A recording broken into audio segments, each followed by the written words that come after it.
राधे राधे प्रणाम। मैं पूनम अपने YouTube चैनल पूनम सरिता संगीत में आप सबका तहे दिल से स्वागत करती हूँ और आप सबके लिए ईश्वर से मंगल कामना करती हूँ। आज हम लोग बहुत सुंदर चुटकुला गीत लेके आए हैं। आप लोग सुनिए, कैसा लगा कमेंट बॉक्स में ज़रूर बताइएगा और वीडियो को ज़्यादा से ज़्यादा शेयर करिएगा और अपना आशीर्वाद दीजिए। राजा कलेजा में समा जाओ, मच्छर काटता।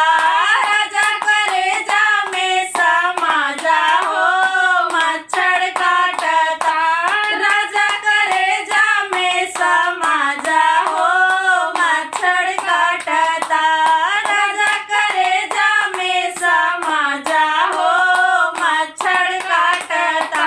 सासू के कटले से गोतनी के कटले से, सासू के कटले से गोतनी के कटले से, ननदों के रसवा ले से हो, मच्छर काटता। ननदों के रसवा ले से हो, मच्छर काटता। राजा कलेजा में समा जाओ, मच्छर काटता। राजा कलेजा में समा जाओ, मच्छर काटता। राजा कलेजा में समा जाओ, मच्छर काटता।